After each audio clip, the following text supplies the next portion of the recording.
Hello everyone, Sat Sri Akal. Hope you all are doing well. So boards की date sheet को आए काफी दिन हो चुके हैं और एग्जाम की डेट भी नजदीक आ गई है। तो अगर आपके मन में डर बैठा हुआ है कि क्या करें क्या ना करें, समझ नहीं आ रहा, इस सारी सिचुएशन के अकॉर्डिंग, इन सारी एंजाइटीज के अकॉर्डिंग अगर आपसे पढ़ा नहीं जा रहा, तो देखो यार, बिल्कुल डरो मत। एंजाइटी इन सभी चीजों के बारे में मत सोचो। आज से भी अगर आप पढ़ना स्टार्ट करोगे, 13 तक आपका पूरा बिजनेस का सिलेबस कंप्लीट हो सकता है।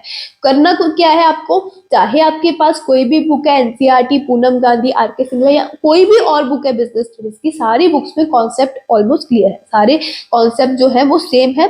आपको अपने कॉन्सेप्ट्स को, अपने सारे चैप्टर्स को इस स्केड्यूल के अकॉर्डिंग डिवाइड कर लेना है। देखो, पढ़ा हुआ है नहीं पढ़ा हुआ मैटर नहीं करता। आज 25 है। आज से भी अगर पढ़ने बैठोगे, 13 तक सारा सिलेबस कंप्लीट होता है, अगर आप इस शेड्यूल के अकॉर्डिंग अपने सिलेबस को डिवाइड करते हो तो करना क्या है, फर्स्ट चैप्टर को मैंने आपको 2 दिन दिए हैं। फर्स्ट डे यानी कि 25 को आपको क्या करना है, 2 टॉपिक्स कवर करने हैं। कौन कौन से? सबसे पहले तो बेसिक ऑफ मैनेजमेंट और nature of management. Basic of management में आपके पास मैनेजमेंट का मीनिंग, फीचर, इंपॉर्टेंस और ऑब्जेक्टिव्स कवर होंगे। नेचर ऑफ मैनेजमेंट में एज आर्ट, साइंस और प्रोफेशन ये टॉपिक्स कवर होंगे। तो पहले दिन आपको ये 2 टॉपिक्स बिल्कुल अच्छे से अपनी बुक में से पढ़ लेने हैं, क्लियर कर लेने हैं। और इसके रिगार्डिंग जो भी आपके पास क्वेश्चन बैंक है, क्वेश्चंस अवेलेबल हैं, उनके अकॉर्डिंग आपको प्रिपरेशन कर लेनी है। अगर आपके पास क्वेश्चन बैंक नहीं भी है तो उसके लिए भी कोई प्रॉब्लम नहीं है।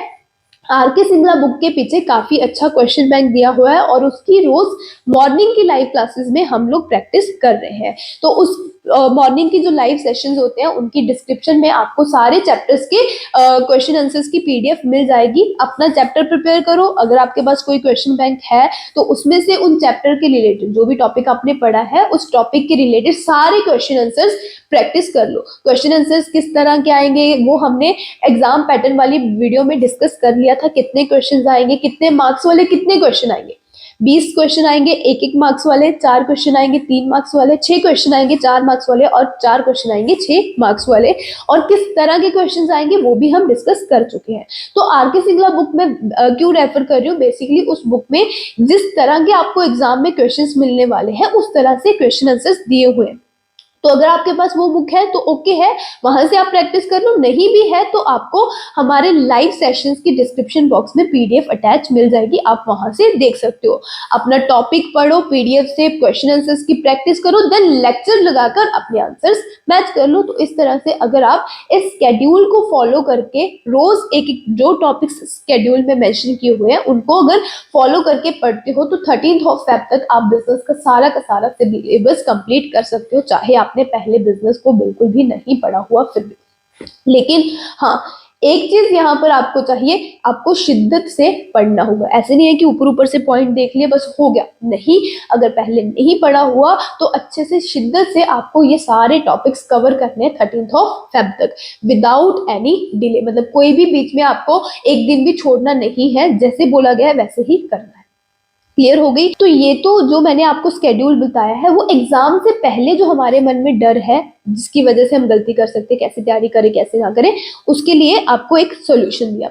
नाउ एग्जाम के टाइम पे, एग्जाम वाले दिन में हमारे माइंड में ये सारे डर ना हो, इसके लिए हमें क्या करना है, हमें बिल्कुल क्लियर रहना है। देखो, जब आप टॉपिक करके केस स्टडीज की प्रैक्टिस करोगे तो केस स्टडीज को इस तरह से प्रैक्टिस करो कि एग्जाम में हम एग्जाम ही दे रहे।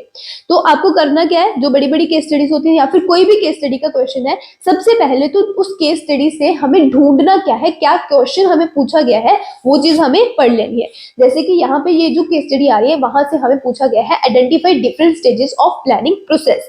Different stages of planning process हमें ढूंढनी है इस पूरी केस स्टडी से। तो 2 सेकंड के लिए आंखें बंद करके सारे स्टेप्स प्लानिंग प्रोसेस के रिकॉल करो कि कौन कौन से स्टेप्स प्लानिंग प्रोसेस में इन्वॉल्व होते हैं। 7 स्टेप्स इन्वॉल्व होते हैं। तो फिर क्या करो, केस स्टडी पढ़ना शुरू करो। 7 स्टेप्स को ध्यान में रख के केस स्टडी पढ़ के अगर आप ढूंढोगे तो आपको इजीली मिल जाएगी। जब आप केस स्टडी पहले पढ़ते हो देन क्वेश्चन को बाद में पढ़ते हो, तो वहां पर आप ज्यादा टाइम वेस्ट करते हो। जो भी हमें आइडेंटिफाई करना होता है उसमें पहले क्वेश्चन को माइंड में रख के चलो, इजीली आपको आंसर्स मिलते जाएंगे जैसे जैसे आप केस स्टडी पढ़ोगे। क्लियर हो गया।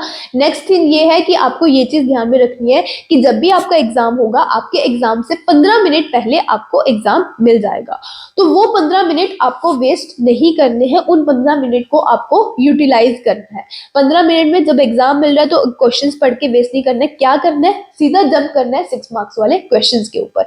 6 मार्क्स वाले क्वेश्चंस आपको 4 पूछे जाएंगे और उनमें से कुछ केस स्टडीज भी होंगी। तो 15 मिनटों में क्या करो, उन केस स्टडीज को सॉल्व करो, आपका टाइम बच जाएगा। एक पेंसिल इरेजर लेके जाना, हल्का हल्का केस स्टडी को पढ़ते जाओ और उसको हल्का हल्का अंडरलाइन करके अपना हल्का सा आंसर लिख के रख लो, ताकि जब भी आंसर शीट मिले हम बस उसके ऊपर आंसर को लिख दें। ठीक है, ये चीज ध्यान में रखना है। अगर 15 मिनट बच जाते हैं, 15 मिनट में से कुछ टाइम बच जाता है 6 मार्क्स वाली केस स्टडी सॉल्व करके, देन 4 मार्क्स वाली केस स्टडी सॉल्व करने लग जाओ। तो इससे आपका काफी टाइम जो है वो यूटिलाइज हो जाएगा। और एग्जाम करते वक्त आप जो एमसीक्यू क्वेश्चंस करते हो वहां पर आपको टाइम वेस्ट नहीं करना। बच्चे ऑलमोस्ट क्या करते हैं, एमसीक्यू क्वेश्चंस करने पर 40 से 1 घंटा, 40 मिनट से लेकर 1 घंटा तक एमसीक्यू क्वेश्चंस पर वेस्ट करते हैं, जिसके चलते उनका बाकी का जो पेपर है वो छूट जाता है। तो वहां पर आपको क्या करना है, आपके पास 2 काम है। अगर आपको स्टार्टिंग से ही पेपर स्टार्ट करना है तो फिर एमसीक्यूज के लिए 30 मिनट्स इनफ है, 30 मिनट्स मोर देन इनफ है। अगर 30 मिनट्स कंप्लीट हो जाते हैं और आपके एमसीक्यूज नहीं हो रहे तो छोड़ दो, जगह छोड़ दो और बाकी पेपर करना शुरू करो। एंड में जो टाइम बचेगा उसमें हम एमसीक्यूज कंप्लीट कर लेंगे। लेकिन अगर आप दूसरी चीज करते हो तो उसमें आप क्या करो, पेपर ही पीछे से स्टार्ट कर लो। पेपर पीछे से स्टार्ट कर लो, मतलब कि 34th क्वेश्चन 6 मार्क्स वाले क्वेश्चन से स्टार्ट कर लो, एमसीक्यूज एंड में हो जाएंगे। रीजन क्या है कि यार जब आपके पास लास्ट 20 मिनट्स अगर बचते हैं और सारे एमसीक्यू क्वेश्चंस पड़े हैं और दूसरी साइड आपके पास 2 बड़ी केस स्टडीज पड़ी है, तो कंपैरेटिवली एमसीक्यू सॉल्व करने उस टाइम में इजी है रेदर देन जो बड़ी 2 केस स्टडीज हमारे पास पड़ी है उनको सॉल्व करना। तो वहां पर हो सकता है कि एक केस स्टडी हम छोड़कर आए और एमसीक्यूज हम कंप्लीट कर सकते हैं। तो इस चीज को ध्यान में रखना। लेकिन एक चीज ध्यान में रखना, पेपर चाहे आगे से शुरू कर लो चाहे पीछे से शुरू कर लो, आपकी एग्जाम में सीरीज होनी चाहिए। 1 2 3 ऐसे एग्जाम होना चाहिए, 1 4 5 6 ऐसे नहीं होना चाहिए। जो जैसे भी शुरू कर लो, आगे से चाहे पीछे से, पेपर लाइन वाइज होना चाहिए। 34 33 32 इस तरह से होना चाहिए। क्लियर होगी ये बातें। और आपको problem assertion reason based questions जो आने लगे हैं एग्जाम में, उनमें प्रॉब्लम आती है। तो वहां पर देखो, पहले तो दोनों स्टेटमेंट्स पढ़ लो। अगर दोनों स्टेटमेंट्स सही है तो 2 ऑप्शंस तो आपके वैसे ही कट जाते हैं, आपके पास पीछे 2 ऑप्शंस बचते हैं। Both are true and assertion is the reason is the correct explanation. एक ऑप्शन ये होता है और दूसरे ऑप्शन में होता है कि reason is not the correct explanation of assertion।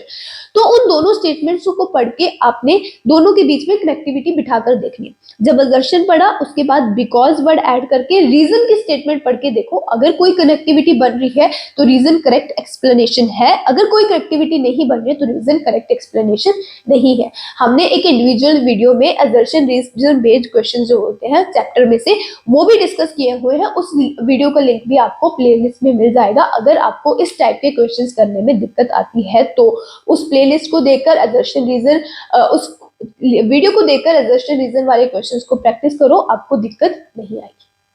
Clear हुई इतनी बातें? कोई भी डाउट हुआ, कोई भी क्वेरी हुई, पूछ लिया करो, बेझिझक पूछा करो और अपनी एग्जाम की तैयारी अच्छे से करनी शुरू कर दो। अभी भी बहुत टाइम है, अभी भी करोगे तो भी एग्जाम की तैयारी पूरी हो जाएगी। इस स्केड्यूल को फॉलो करके 13 Feb तक आपके एग्जाम्स, आपकी पूरी बिजनेस स्टडीज की प्रिपरेशन होती है। जब आपको एग्जाम टाइम पर 3 छुट्टियां मिलेंगी एग्जाम से पहले, वहां पर आपको सिर्फ रिविजन करनी होगी अगर आप इस स्केड्यूल को फॉलो करके चलते हो तो। क्लियर? नाउ बिना डरे एग्जाम की तैयारी शुरू कर दो। कोई भी प्रॉब्लम आती है तो हमसे वो प्रॉब्लम्स आप शेयर कर सकते हो, कमेंट सेक्शन में लिख के भी शेयर कर सकते हो और डिस्क्रिप्शन में जो अकाउंट्स मेंशन है उनके थ्रू भी आप हमसे अपनी क्वेरीज शेयर कर सकते हो। तो ऐसी ही और टिप्स एंड ट्रिक्स की वीडियो के साथ एग्जाम तक मिलते रहेंगे। Have a good day.